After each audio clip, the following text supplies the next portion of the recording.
Just a quick reminder, this podcast may contain general advice, but it doesn't take into account your personal circumstances, needs, or objectives. The scenarios and stocks mentioned in this podcast are for illustrative purposes only and do not constitute a recommendation to buy, hold, or sell any financial products. Read the relevant PDS, assess whether that information is appropriate for you, and consider speaking to a financial advisor before making investment decisions. Past performance is no indicator of future performance.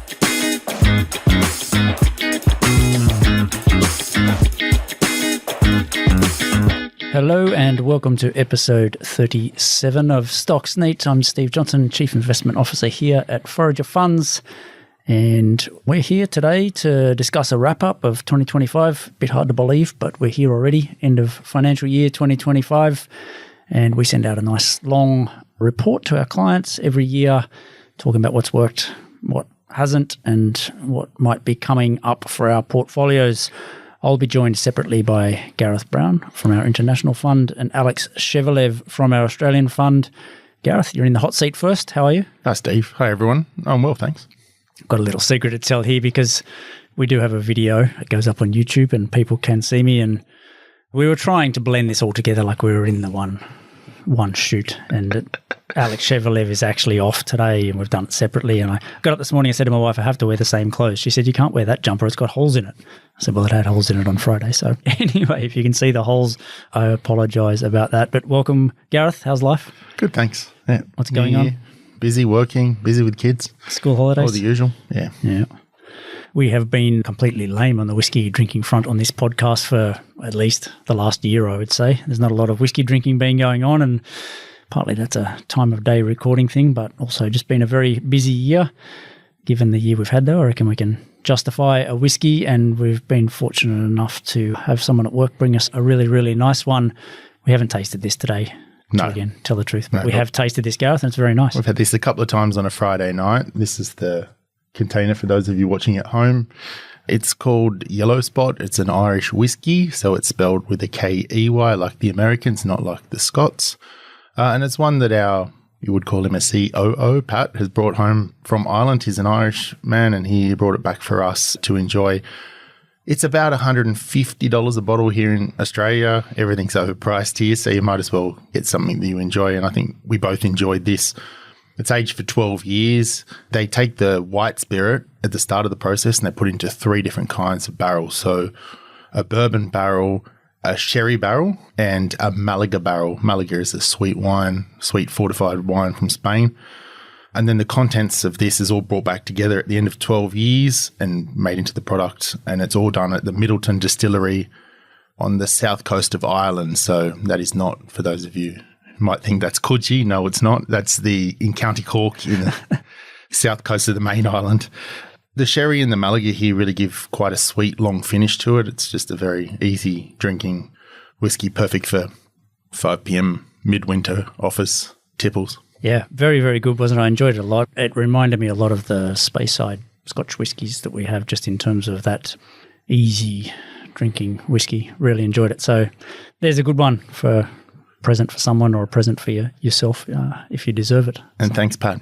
Thank you very much, Patrick. I wrote in my CIO letters that 2025 was one of the best years we've had across both funds. So great work to you and the team, Gareth. It wasn't easy out there. You've been here for a long time as well. We've been working together for a very long time. How would you rank it on the Forager Performance Board? We think it was a fairly friendly environment for our style of investing. We are generally looking for pessimism, for volatility, for extreme events, preferably not too extreme, but it's our kind of market. And it has been a fairly friendly environment for that after what had been a very tough few years at least, but going back longer than that probably. We saw 2 very decent sized sell-offs during the year. One of them in August 24, really focused on Japan. And then we had a much more global sell-off in March, April that was really centered on the US, and with Trump and his tariff madness as the epicenter of the epicenter. And both those gave us some really good opportunities that we were well prepared for. Yeah, and the bounce backs were really quick as well. So that helps when it comes to the end of the year. We'd probably prefer they lasted longer, to be honest with you, for long-term returns. But certainly in the short term, the rapid sell-off and rapid recovery helps things. That Japan one's interesting. We had a stock in OBIC Business Consultants that we'd sort of had written up. Price had run away from us somewhat. There was, I guess, some things happening in Japan that we were quite interested in, but it had been a very strong market prior to that sell-off. Yeah, so OBIC Business Consultants, which is not to be confused with OBIC Co., which is another listed entity, it provides accounting and tax, personnel, payroll type software for Japanese corporate customers with a real focus on intricate accounting needs, so businesses that are highly complex. It's a software as a service provider, so we're getting very highly recurring revenues here that are very sticky in nature. Customers hate changing this kind of software, and it's not just costly in terms of money, but it's costly in terms of time and efficiency. So if they're getting an 8 out of 10 from their existing provider, they don't tend to change.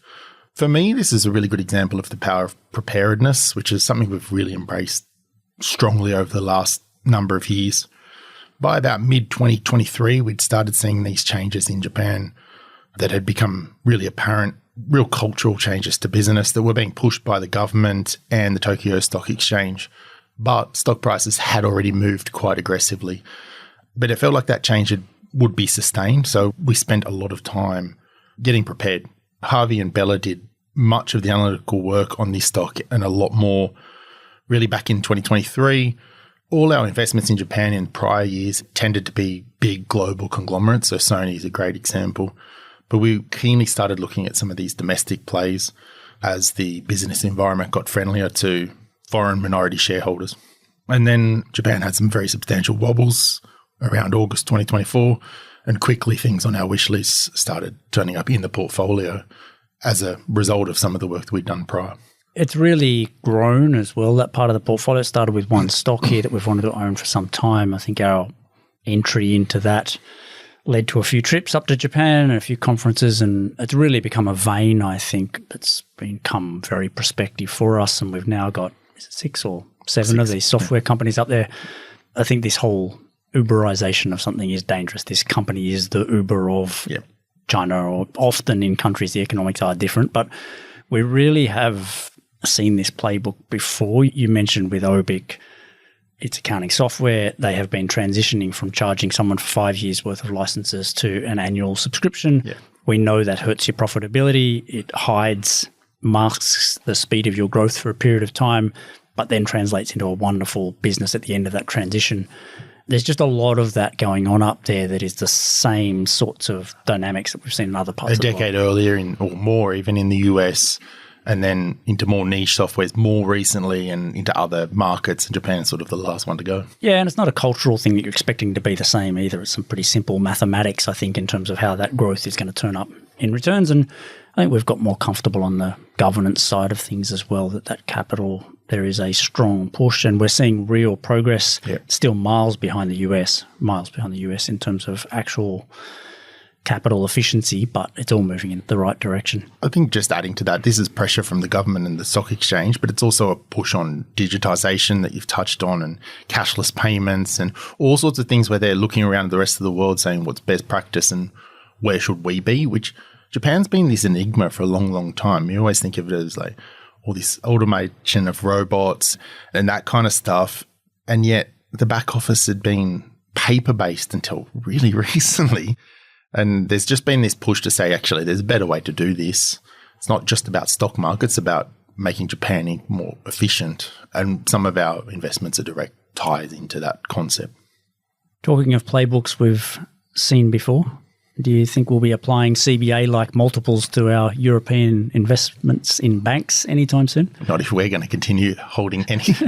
Look, we've owned a few European investments over the last few years, European bank investments. So with Lloyd's in the UK, an ING group in Amsterdam, which is a very mainland European business. They've been really important, low maintenance contributors for us. So we had been watching for years prior. We even had a few bites of the cherry. We've owned Lloyd's a couple of times over the years, bites of an unripe cherry, I should say. What changed here? Well, we really started seeing significant payments going out to shareholders. They'd cleaned up their balance sheets, they'd paid off all their fines, and the profitability was starting to return to shareholders. But the stock market paid no attention to it. We bought ING and Lloyd's both on yields to shareholders, so I'm talking about dividend and buyback here, of about 15%. If you wanted to go and buy CBA today, the equivalent is about 2.7%. So we were just getting paid all the returns we kind of need for that investment. 15 would be a nice hurdle for us. We were getting it up front every year in cash in effect, or in the case of a buyback, an increased stake in the business. All we needed was for things to not go horribly wrong from there.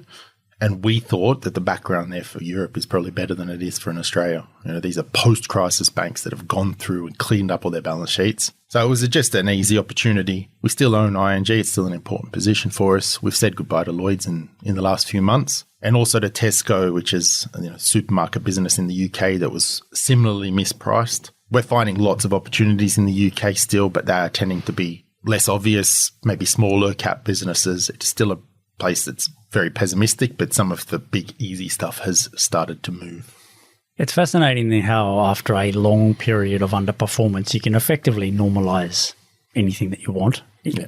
And I saw one of the notes from the brokers last week about ING, and it was just a simple matter of fact. The share price is currently 18 euros. It said we think it's worth 22 based on 9 times next year's earnings, basically. And it's just, that was 6 times a year ago, and now it's 9 times. Yeah. And the Australians someone's looking at ANZ saying it's 14 times and it's screamingly cheap because CBA's on 28. So it really is. It's just, you say it's easy, but those really long, I think everyone's good at this share price was there and it's fallen over the past 12 or 24 months, and I can see the turnaround. When something hasn't worked for 10 years or 15 years, it's hard. And being, 2 years early on that doesn't sound like a lot over that period of time, but it feels a lot at the time. I think that something that's important for us that the market is terrified of getting wrong is we don't care if this kind of idea doesn't work out for a few years. We are getting paid to sit on that. We are getting our hurdle returns to sit on it. As I said, as long as nothing disastrous happens, we're going to do very well, even if the stock price doesn't move. We can have the re-rate later.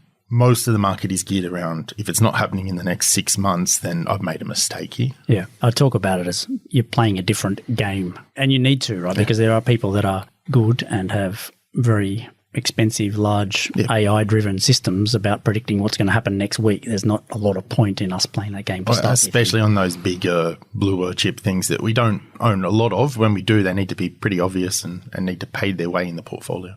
You touched on preparation earlier, just quickly across the ditch from the UK in the US, mostly Bella and Harvey doing the hard work here on Comfort Systems, but I think it's another good example of the benefits of preparation. It's been a meaningful contributor for us already this year. Yeah, it's a great one. Comfort Systems, they design and build, install and maintain complex HVAC systems. HVAC stands for heating, ventilation and air conditioning.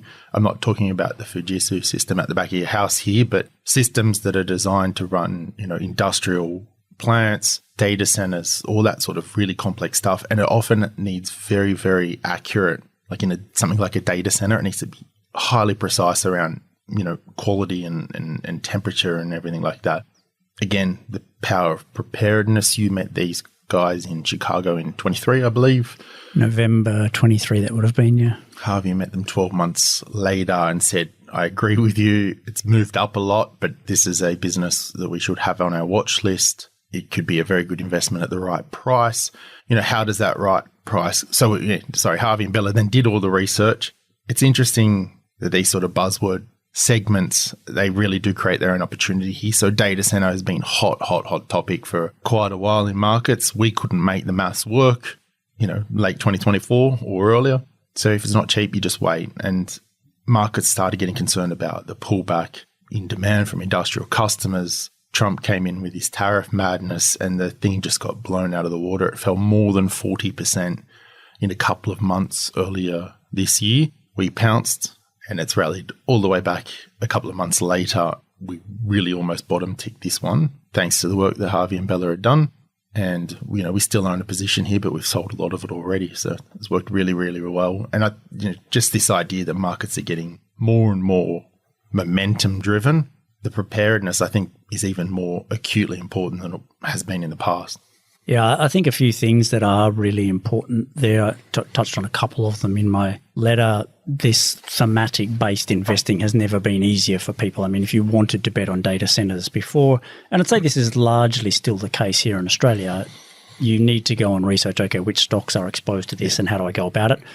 In the US in particular, you can just go and buy a AI ETF or a data center ETF, or there are ETFs for pretty much anything that you want to bet on over there. So you get that blind money coming in and going out, and when everyone wants to bet on it, the share prices are all up and then they're all down. That volatility is very good for us as long as we're ready for it and we know what we want to own. And I think just time for us as a team and as a business. Yeah. You've been on the fund since inception, but Harvey joined us 6 years ago now. Our capacity to have more stocks on the bench list is higher. We've been using ChatGPT and a lot of the AI tools to really speed up that research process, and that's important. But also we know much better now who we are as a team and what we want to own, and sharing of those ideas and getting them done quickly is happening faster than it's ever happened before. And I think that's going to be increasingly important, especially in that space. I sort of split it into tiny little micro cap stocks where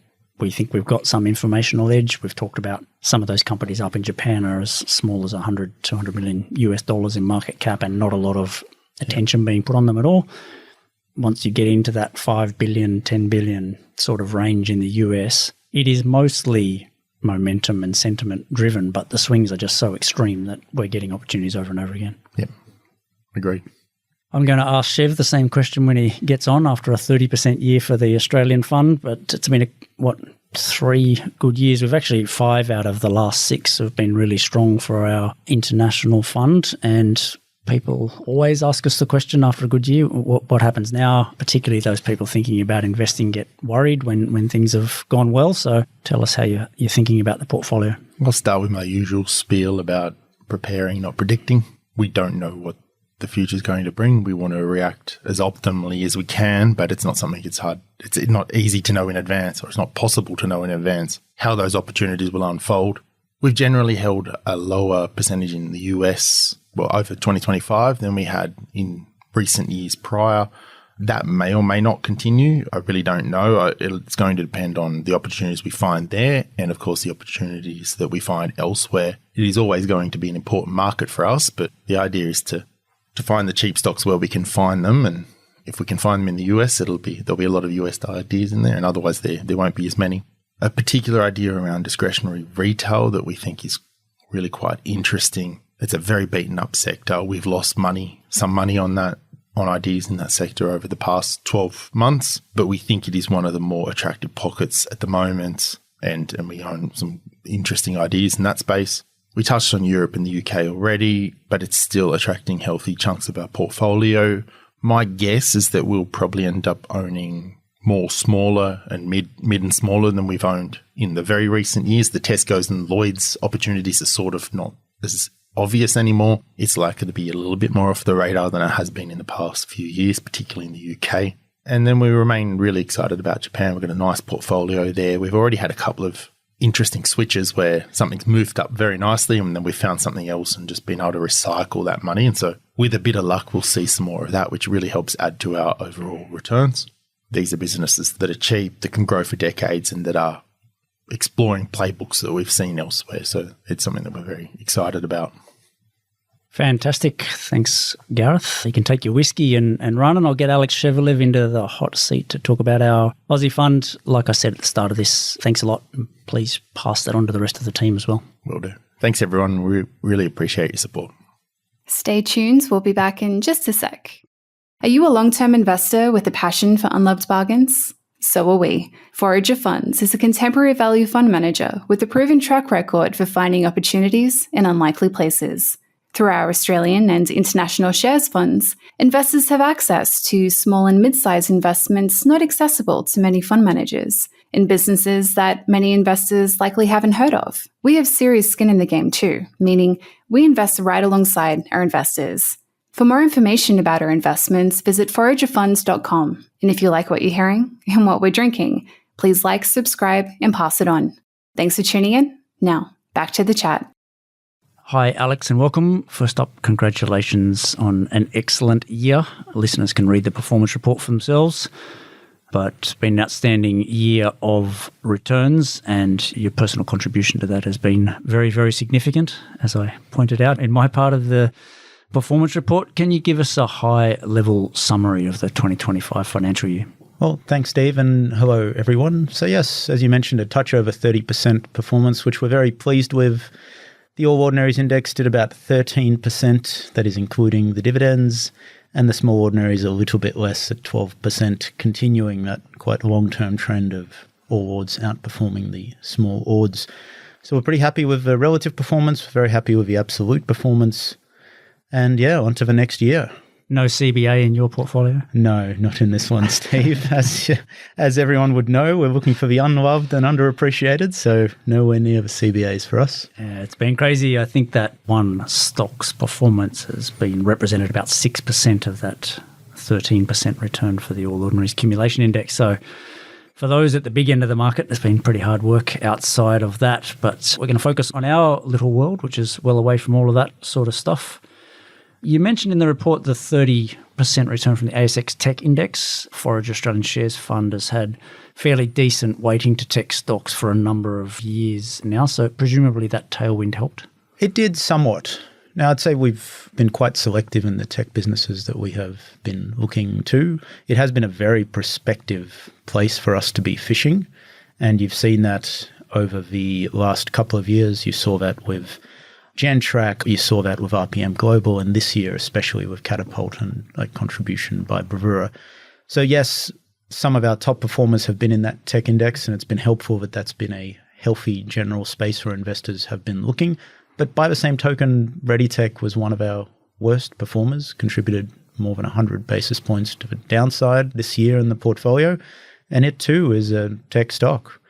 So as with a wider market, I think there's been a lot of dispersion. There's been big gains for certain stocks that have managed to tick the right boxes, and those that haven't, some of whom have languished as well. And we've had some from one cohort and some of the other. And it's worth thinking about the portfolio as a collection of idiosyncratic stocks and investments. So that is, the drivers of a performance are going to be more in line with what the specific stocks have achieved over that period of time rather than the sector that it is in. Now, Catapult achieved a lot of what we had set out for the business in June of 2024, continued revenue growth, free cash generation, high incremental margin, ticking all the boxes.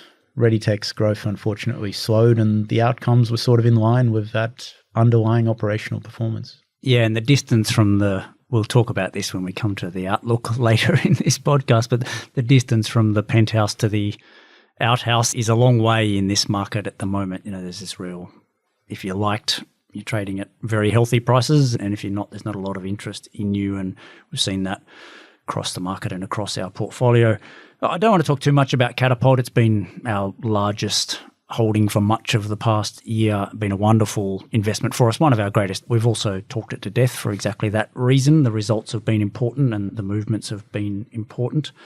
And when we put this report together, there's a lot of other really interesting stuff in sectors that are far from popular at the moment that's done well for us. And I want to spend most of our time today on that. But maybe just touching on this, I guess, index and passive impact with a stock like Catapult, and we called it the mayonnaise on the sandwich in my article, that it's just really added fairly significant amount of upside in quick order when those results have been delivered. Look, this is a business that no one really wanted to touch in late 2022, early 2023.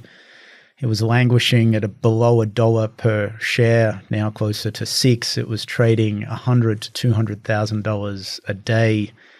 But then the business actually started to hit the key milestones. The management team that came in continued to grow the revenue, continued to show people that revenue can continue to grow for long periods of time, that each incremental dollar came down into a good amount of incremental free cash flow, that there wasn't a capital raise required, that the business would continue to dominate in the space that it had, which is wearables, and continue to grow out into the video space. Everything that I think they've set out for themselves to 1-2 years ago has been achieved.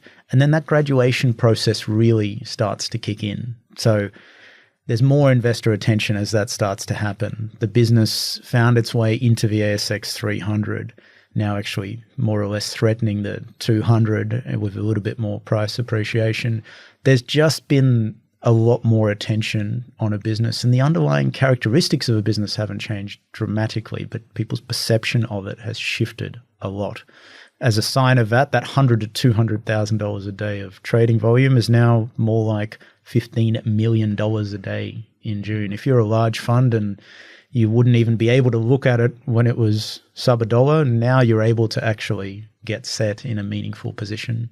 Yeah, and there's passive influence on markets, and I put the big super funds in the same category. They've largely withdrawn from the smaller end of the market for very good reason. They've become so big that there's not a lot of point them fishing around in our part of the market. But these stocks that can grow into that universe, we're seeing some enormous upside in, and it's an important part of our process now to think about whether that may or may not happen. And we're going to talk about a lot of stocks here that we've made good money out of that are probably never going to go into an index. It's not a be-all and end-all for us, but it is an important characteristic of a business, and it's a nice thing to have when we're looking at would we rather own this or that. If one of them can grow into something that can get this liquidity and attraction, then A, that brings more upside for us, and B, it gives us the liquidity to exit that investment very quickly to change the portfolio. We could sell the whole of our Catapult investment tomorrow if we wanted to at pretty close to the current market price. So there's some really nice characteristics there, and we are making sure that we incorporate that into our thinking about individual stocks and the portfolio composition as well. Perhaps a bit more surprising, some of the other winners in the portfolio, and I think that's a really encouraging sign. There's a wide range of sectors here and some quite traditional value type stocks, I think, that have done well for us, and I feel like we've got our process going really well in terms of our entry point into these and our portfolio management of it on the way through. And maybe you can kick off with a couple of maybe old school relics is a good way of describing them, but AMA and Motorcycle Holdings. Yeah, so AMA, this is the panel beating business, has been around for a very long time. For quite a number of years, the business has had a troubled financial balance sheet situation and an operational problem in that there was high rates of inflation, both on labor and parts, while you actually had fixed price contracts. So we've been watching the business for quite some time, and it actually finally, with a very large capital raise, dealt a wave of financial problem at the expense of prior investors, but recapitalized the business. I think really importantly there, was that the third or the fourth capital raise that this company has done? That's been a real lesson of mine over the past 20 years, is to wait until these companies have properly fixed their balance sheet. You know, we often see they're sort of interim capital raises. The banks want them to raise some money. They don't want to dilute the shareholders too much, but they do these small raises. They pay off a bit of debt, but 6 months later, the banks are back saying, we're not happy, your earnings have deteriorated and we want more money. So we had numerous conversations about this stock over the past 18 months, and the final cap raise here was the one that really put those balance sheet issues to bed. I think that's right. And while that had been going on, it gave management some breathing room, continued improvement on the operational side of things, better contracting with large partner, specifically in one of their businesses, and the employee environment, which had been really tough, sort of improved during that horrible period as well. And so we've had a lot of operational progress there. We've had a balance sheet that's been cleaned up, and the stock that's more than doubled off that raise price and has been a good contributor for us last year. Yep. And Motorcycle Holdings? Yeah, it's been another interesting business. I mean, this is quite a cyclical motorcycle selling business on face value, but actually there's some interesting things going on under the surface, especially more recently with some of the wholesale CF Moto branded motorcycles that they've been bringing in. That's an acquisition they made a couple of years back. That's been a very good one for the business. If you're a farmer, you might know this brand, but for everyone else, it's a Chinese manufacturer of motorcycles. They started with four-wheelers here in Australia that met some regulatory rules that had come in that the Japanese manufacturers didn't want to comply with.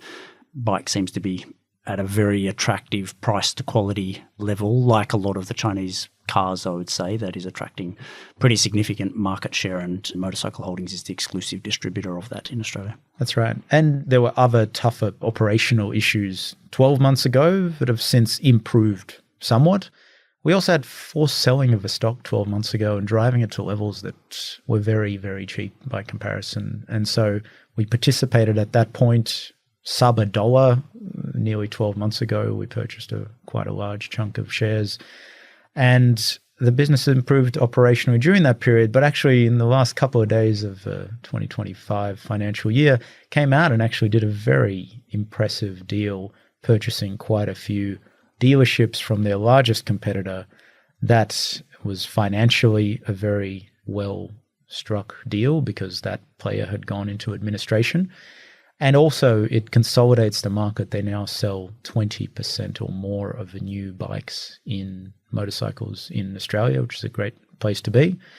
Consolidates them in the eyes of the partners, that is the motorcycle manufacturers. How can you get access to Australia? Motorcycle Holdings is a good place to start. So that business seems to have gone from a position of weakness to quite a position of strength now. Yeah, we've seen quite a bit of that small cap liquidation going on in our world, particularly again the super funds taking mandates either back in-house or just exiting the small cap space as well. For some funds out there, that was their lifeblood, was that money coming from super funds, and they've had to shut the businesses down, and that's created some opportunities to get decent lines of stock at attractive prices in what are otherwise pretty illiquid companies. And I wouldn't say both of those are going to be the next catapult, but they're not tiny businesses either. AMA will be more than $1 billion of revenue. Motorcycle Holdings maybe not too far from that $1 billion of revenue with the acquisitions and a bit more growth ahead of it. So hopefully they can continue to grow into something a bit bigger and more liquid than they are today.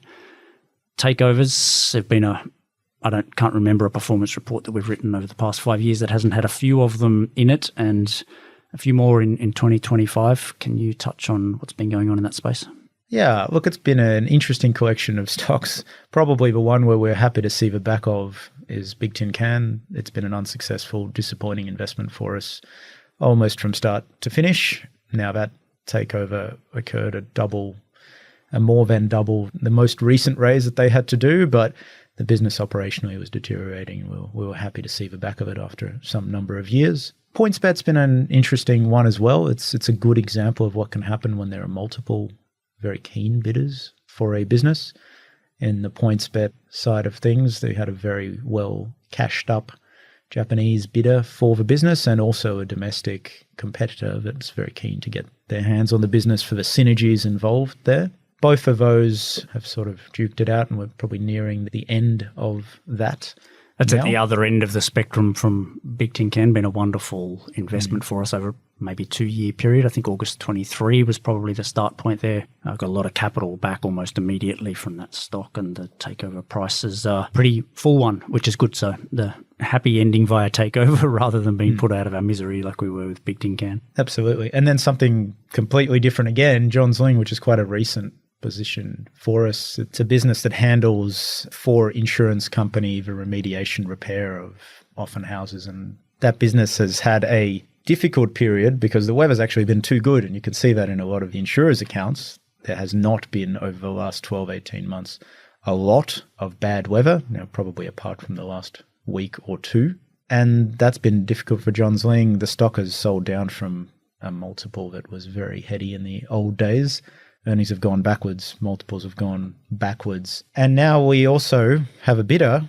That bidder's actually there at an undisclosed price, which is quite a rare thing on the ASX to have an announced bid. I don't think I've ever seen it before, actually. But yeah. Yeah, and so look, it's only been a couple of months, but so far it's been a good contributor even to June, and that's before we know what the price is. So. And look, we've talked about Catapult going into the index and what's happened with it, and Johns Lyng's a good example of a business that's gone the other direction. Some operational missteps, people being overly optimistic, I think, about what that business was and how much it was going to grow. The share price is down. All of a sudden, everyone can see that it's going to go out of the index. This was in the ASX 200. It came out of that index in March. The share price was down more than 75% over the space of a couple of years and drifted into a place where there's just not a lot of investor interest in it and a lot of liquidity coming out of it. So I think there's a long way to go before we know whether that business was a success or not, but it's an example, I think, of the opportunities that are coming out of this passive impact on the market as well as the upside in terms of new candidates into the portfolios. Let's talk to the future, Alex. I'm going to get ahead of the inevitable listener question here. I say inevitable because we're already getting this question at last year's roadshow after we'd had a 20% year. I like what you're doing. I like Forager, but I don't want to put my money in after things have run up so much. What are the prospects for the current year, given the 30% year we've just had? At its core, this is a concentrated small cap portfolio. So the biggest contributors to returns will be based on what the underlying businesses can achieve. The market can and will act as both a tailwind and a headwind in certain cases. But as you can see this year, you can take Catapult even fully out. One of the most successful investments of the last couple of years, you can take fully out of that performance and still end up with a pretty good outcome. The investment environment, to be honest, is not that much different from last year. And if you look at the smaller industrial stocks over the last 12 months, that's only up 9%. So actually trailing some of the larger indices and trailing the larger stocks, the smaller indices that include both resources and industrial. So 9% return is not an amazing, outstanding year, and more or less close to what one would expect over long periods of time.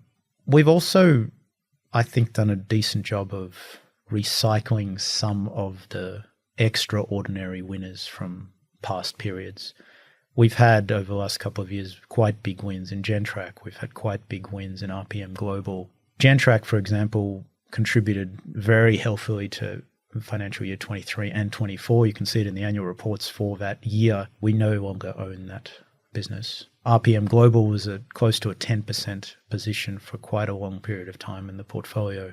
Now that's about 3%. It had been lower than that even. So we're cautious with some of these extraordinarily good outcomes, that we do get to a point where a lot of the thesis that we had becomes mainstream. And at that point, perhaps our time is better spent elsewhere trying to find the next batch of companies that look like that. Similarly, in CAT, you can see at the end of the year, it was about an 8% position in the portfolio. But since that point, we've actually reduced it now closer to 4%. And so we will continue doing that in situations where we have these extraordinary outcomes. Once we get to a point where others are on top of it, where the stock is trading well, going into indices, is getting bulge bracket coverage, that's probably becomes more someone else's game at that point, and we will happily look for the next batch. Also, if we look at the stocks that sort of make up our list of prospective new investments, because there have been plenty of winners alongside there have been plenty of losers as well, we've actually got quite a universe to sort through there. And the number on that list is actually almost exactly the same as it was 12 months ago, which is more or less the same as it was 12 months before that. And so there's actually a healthy... Different names, but lots of stocks that have been punished. Even just in the office in the past week, we've been talking about Domino's Pizza, IDP Education. There are a lot of pretty well-known, formerly well-loved stocks that have been absolutely hammered over the past 12 months. And we're not going to buy all of those. They're not going into the portfolio necessarily, but it's a fairly healthy foraging environment for us to get out there and find those new ideas. That's right. And so we continue to do that. We continue to turn over rocks that we need to turn over in that space, making sure we're across the ones that sort of fit that criteria as a starting point for new investments as well. The one thing I'd just add to that as well, I actually find it a bit of an unfair question sometimes, because, I mean, what do people want me to say? I can guarantee you that the unit price is not going to go down after you put your money in. It's obviously not something that we can do. We've got a portfolio of opportunities available right now that I'm very confident will do well over the next 5 years. And you know what? If we get a market meltdown in 6 months' time, as an investor in our fund, you should be rubbing your hands together, because they are opportunities for us to add to what we think we're going to do from the current opportunity set with higher prospective returns. We've got a good amount of liquidity in the portfolio, in a combination of some cash and some more liquid, larger companies. It's probably the best position the portfolio's ever been in from that perspective, in terms of our ability to respond to whatever the market throws our way. So that is a wrap for this episode. Thank you very much for your support. If you're a client of ours, we talked a lot about investment philosophy and strategy today, and it's cliched, but it is very, very true that we could not do what we do without you. It is very important that we have loyal, stable, long-term money if we're going to invest for the long term, and you deserve every cent of return that you've been getting. If you're sitting on the sidelines listening to this, we'd love to have a conversation about how we can help you over the coming years as well. So get in touch. Webinars coming up. If it hasn't happened already by the time you're listening to this, make sure you register and tune into that, or it will be up on our YouTube channel. And we will be around the country in September doing our annual roadshow, so keep an eye out for those details as well.